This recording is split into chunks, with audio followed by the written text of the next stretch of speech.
Bună, dragilor, și bine ați venit la o nouă citire.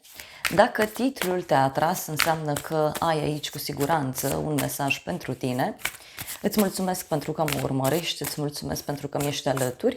Dacă vrei și tu astfel de citire, te invit oricând cu drag doar pe aplicația de tarot și astrologie Cristina Zurba, disponibilă atât pe iPhone cât și pe Android. Cei care doriți o ședință individuală cu mine, mă găsiți tot pe site-ul meu oficial, acolo vă puteți face o programare sau pe aplicația de tarot și astrologie. De asemenea, vă reamintesc și de conferința de tarot care va avea loc pe 30 august. Vă invit cu drag acolo să descoperim împreună tainele tarotului. Hai să vedem pentru început ce spun cărțile de tarot pentru tine, pentru casă, în curând, în viitor, ce nu știi pe neașteptate și ce o să te mire.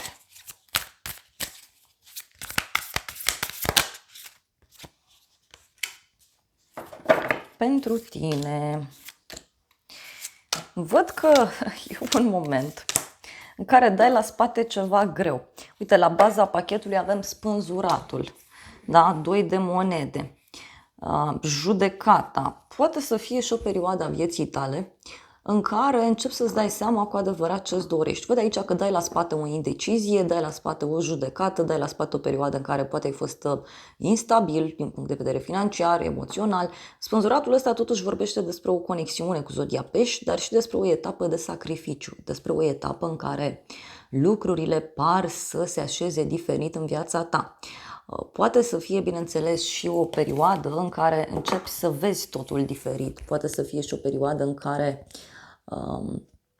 ești nevoit sau nevoită să pui o pauză dintr-un anumit punct de vedere. Mai văd aici un personaj sacrificat, e un personaj care poate s-a jucat, poate n-a fost sincer, poate a avut probleme, poate financiare pentru unii sau chiar de sănătate. Da? Însă ce văd aici pare să fie că încrederea în cineva sau în ceva pare să fie total diferită, pare să se schimbe. Pentru tine avem 5 de monede, 8 de cupe. Uite, dai la spate răceala, dai la spate tristețea, dai la spate, cum să zic eu, singurătatea, boala, sărăcia. Este un moment aici în care simt eu că tu reușești să te eliberezi de niște lucruri complicate. Poate să fie și că ești într-un moment în care îți dai seama că ceva te îngreunează. E ca și cum ceva îți ține de cald, ceva te ajută, dar în același timp te și încurcă. E ca o povară și atunci tu aici hotărăști să dai la spate toată situația asta. Hai să vedem totuși despre ce este vorba. 5 de monede, în primul rând.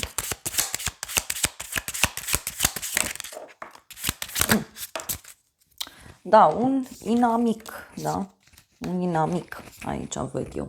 Cineva care n-a avut gânduri bune cu tine sau poate din contra, este vorba despre o persoană care tot a stat prea mult, s-a gândit. Aici eu simt că e vorba de o așteptare și e vorba de niște promisiuni care nu s-au ținut. Uite, e și despre niște minciuni. Hai să vedem 8 de cupe, ce spune. E ca și cum dai la spate copilăria, dai la spate ceva, fie legat de un copil, fie legat de o persoană mai tânără, poate să fie vorba și despre un eventual nou început care s-a vrut la un moment dat. Și avem aici drumul, da? Deci un moment în care e ca și cum dai la spate copilăriile sau dai la spate această persoană imatură din punct de vedere emoțional și te concentrezi pe drumul tău, te concentrezi pe călătoria ta, te concentrezi pe viața ta. Mai văd aici și un personaj mai gelos din fire, da? Sau poate să fie vorba despre o persoană care îți este fidelă, e cineva care îți este ca un prieten și omul ăsta, bineînțeles că poate să treacă aici pentru un moment mai puțin ok. Da? Pentru unii din contra, da? E ca și cum cineva v-a trădat încredere. Hai să vedem. Pentru casa ta avem 5 de bâte. Deci e o perioadă în care, nu știu, ai o petrecere în casă, o perioadă de joc, o perioadă de veselie, dar pentru unii poate să fie și o perioadă mai agitată în plan personal. Poate și relația cu membrii familiei este mai agitată. Pentru alții discutăm și despre o gelozie care se poate instala în plan personal, da? Fie în relația cu partenerul, fie în general sunt oameni în jurul vostru cărora le place așa să se lupte, le place să trăiască intens un anumit aspect. Hai să vedem 5 de bâte. Deși totuși eu văd că e ceva și cu veselie, da? Nu-i doar ceartă. Avem supărare și văduva, da, poate o ceartă cu o femeie mai în vârstă sau o femeie care e văduvă, o femeie care a pierdut ceva la viața ei, o casă, un bărbat, un loc de muncă, da, ceva a pierdut femeia asta. Poate să fie o persoană care e foarte matură, e foarte asumată. Văd aici o oarecare tristețe a cuiva. Poate să fie pentru alții și o perioadă în care e ca un doliu emoțional. Acum nu-i neapărat să fi întâmplat ceva, poate pur și simplu, nu știu, a avut loc o despărțire sau o mutare, o schimbare destul de puternică. Și avem bărbatul. Deci e ceva legat și de un bărbat aici care agită spiritele. Unii posibil să primiți și o veste legată de omul ăsta, cum că are niște probleme. În curând avem regina de bâte, frumos, o conexiune cu o zodie de foc, berbec, leu, săgetător. În curând văd aici o legătură cu o persoană foarte energică, este o persoană care glumește, care îți ridică moralul, este acel tipar de femeie fatală, care e și frumoasă și deșteaptă, are și familie, și casă, și job, și bani, și tot ce vrei. O femeie independentă, este o femeie care te inspiră, care îți dă curaj, este o femeie care te ajută mult. Pentru alții poate să fie și o legătură pe care o puteți avea cu o rivală. În curând.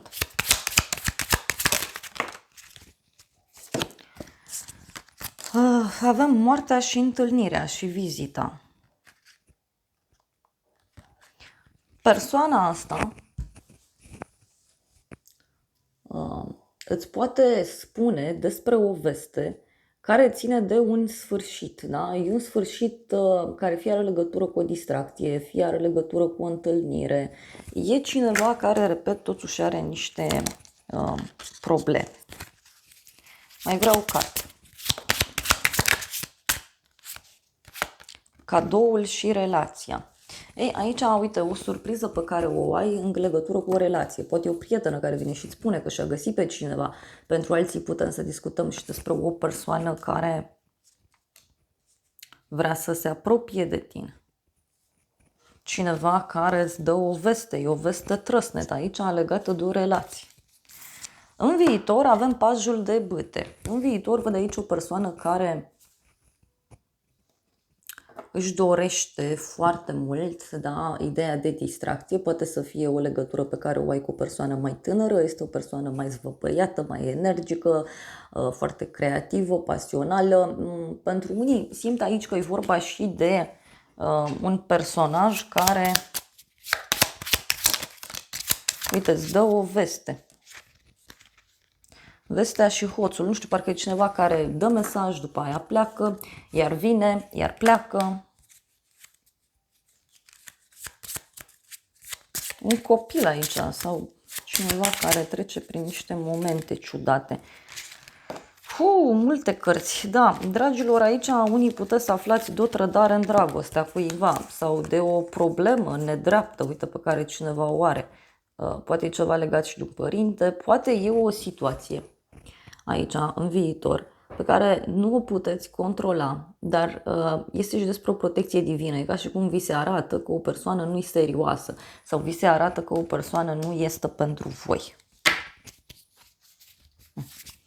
Ce nu știi tu, regele de cupe, o legătură cu o zodie de apă, rac, scorpion sau pești. Ce nu știi tu aici, e vorba de o persoană foarte emoțională, e o persoană creativă, cineva care consumă multe lichide, e vorba de o persoană care e foarte ușor de influențat, cineva care poate avea fie o problemă de sănătate, fie e vorba de o persoană care suferă, pentru că, uite, totuși avem spânzuratul ca și energie generală, adică e și despre a vedea realitatea cu alți ochi în perioada aceasta. Hai să vedem regele de cupe ce spune. Casa și cearta. Ei, aici ai un rege de cupe, poate să fie un bărbat din familia ta, din casa ta, care are o problemă în legătură cu o instituție, în legătură cu o casă. Poate e un personaj mai agitat aici pe care tu îl ai în jurul tău. Mai vreau o carte. Ce nu știi tu? Avem așa, femeia și fidelitatea. Poate să fie un bărbat care e agitat din punct de vedere emoțional. Și mai văd aici o femeie care parcă e lângă el. Mai poate să fie, uite, dacă ești femeie, că ai aici pe cineva care e agitat, poate e gelos sau, da, e gelos, însă e ca și cum în continuare stă lângă tine, în continuare așteaptă, pentru că văd o femeie foarte răbdătoare aici, care speră foarte mult. Poate e un bărbat care e agitat în legătură cu fidelitatea ta, cu prietenia ta. Și aici vedem ideea de căsătorie. Deci poate omul ăsta are gânduri de căsătorie. Sau poate este agitat, este teamă. Ia să vedem ce spune și acest tarot. Ce nu știi? Ce-i cu personajul ăsta? Eu cred că e o persoană care are niște probleme emoționale. Cred. Soarele, regina de monede, 9 de monede. Deci o persoană aici foarte fericită, văd eu. O legătură și cu o zodie de pământ. Taur, Fecioară, Capricorn. Mai avem zodia Leu. Deci e clar aici vorba despre un personaj care e foarte fericit, care e foarte liniștit, împlinit.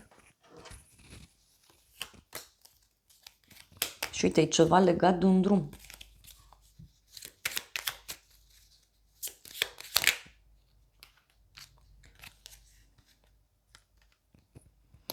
Mai văd faptul că persoana asta poate avea mai multe opțiuni și poate studia cu atenție ceva anume. Dar uite, în același timp e un om care e agitat pentru că știe că a făcut ceva sau știe că undeva n-a fost sincer. Pe neașteptate, 8 de monede, pe neașteptate un răspuns pe care îl aștepți pe muncă, pe neașteptate reușești să repari ceva, să construiești ceva, poate să fie și că reușești să te vindești de ceva anume. Văd aici și o activitate surpriză care poate să apară pentru tine. Ia să vedem, pe neașteptate.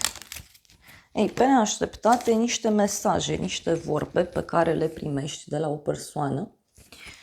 Pot fi niște vorbe legate de bani, pot fi niște vorbe legate de muncă, e ca și cum se repară ceva, se rezolvă ceva. Hai să vedem pe neașteptate. Ei, pe neașteptate, uite, e regele ăsta de cupe, care, așa cum am zis eu, e agitat aici.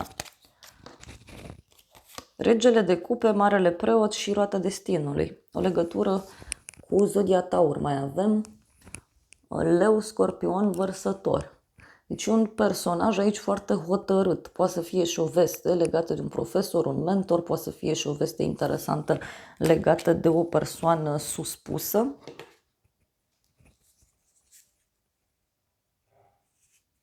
Și uite, văd ceva legat de bani. Mai luăm o carte.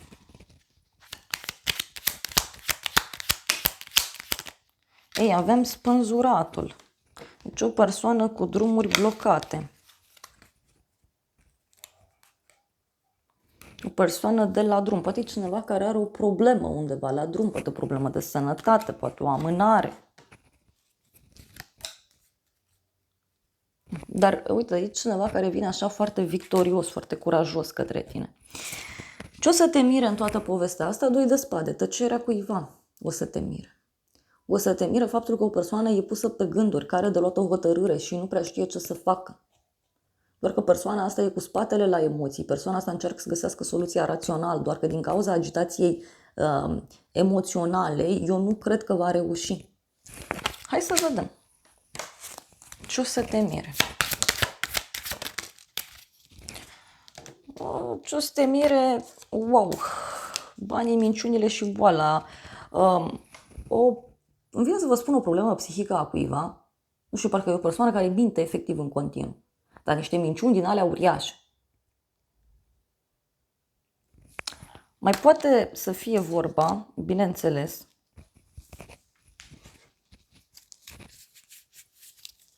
și despre o veste ciudată legată de sfera financiară. Deși eu aș merge pe ideea că e vorba de încredere. Poate să fie și o problemă mare de sănătate a cuiva care vă lasă pe voi cu gura căscată. Uite, avem văduvul și norocul. Deci cineva care încearcă oarecum să compenseze ceva din punct de vedere financiar. Hai să vedem. Sau cineva căruia îi pare rău că și-a încercat norocul, că a riscat. 6 de bâte, 4 de cupe. E un personaj aici mai mândru din fire, doar că e cineva căruia nu-i place, nu-i convine. Poate să fie, uite, și că ai parte de o victorie, afli ceva, dar e ca și cum te plictisește, te obosește, da? E ca și cum nu mai vrei.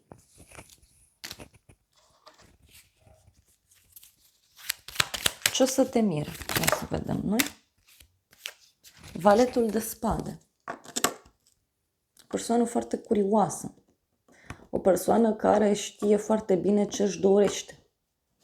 E o persoană care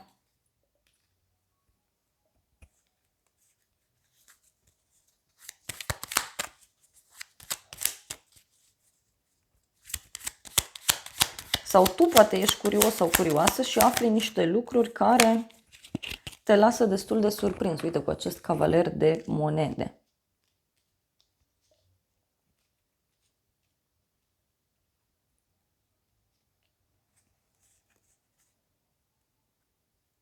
Avem 8 de spade, 2 de monede, 5 de cupe și 7 de monede. Deci, niște lucruri care ies la suprafață de printr-un trecut mai îndepărtat. Hai să vedem ce zice acest tarot. Ei, din nou a ieșit crucea și norocul, da? Deci cineva care riscă și suferă, cineva care riscă și se sacrifică sau cineva care are o părere de rău. Da? Poate să fie și o problemă aici legată de încredere sau poate să fie vorba despre o problemă legată de sfera materială.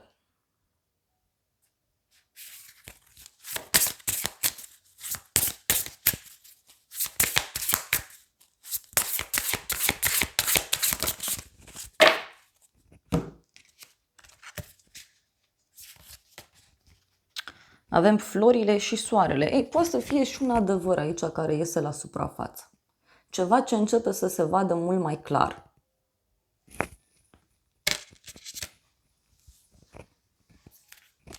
Un mesaj, o veste surpriză.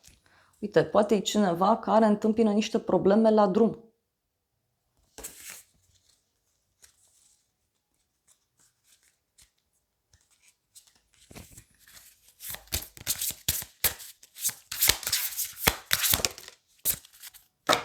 Un personaj aici totuși len de încredere, doar că e o persoană care vine și pleacă. O hotărâre foarte importantă care se ia undeva anume. Dar văd și pe cineva care e cam supărat așa pe viață.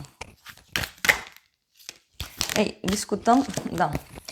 Avem ancora, da? Deci o hotărâre. E ceva fizic. E o discuție fizică. Da? E o hotărâre oficială. Apoi avem sfârșit și noi începuturi. E o hotărâre legată de un sfârșit. Acum poate tu ești foarte hotărât sau hotărâtă să închizi ceva anume.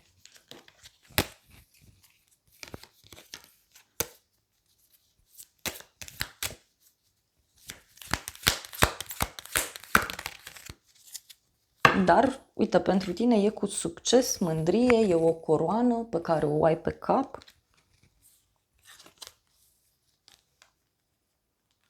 Și văd aici avem un bărbat matur, bani, moștenire, magie, blestem și putere, resurse.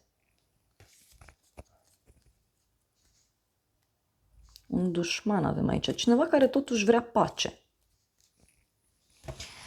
Da, mai iau un ultim mesaj din acest oracol, nu l-am mai folosit de mult cu voi.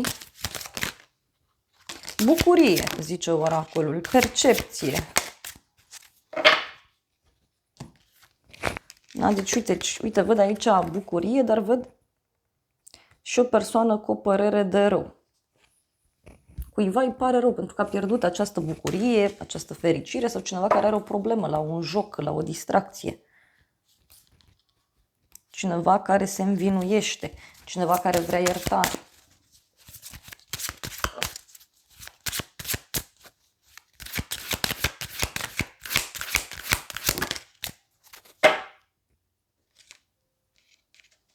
E ceva de destin aici. Destinul tău, uite, pe abundență, pasiune, perseverență. Da. Dragilor, acestea au fost previziunile de această dată. Eu vă mulțumesc pentru prezență, vă îmbrățișez cu drag, sper din suflet să vă fie de folos informațiile și să ne revedem cu bine și data viitoare. Eu vă doresc să aveți parte de o zi sau de o seară cât mai frumoasă.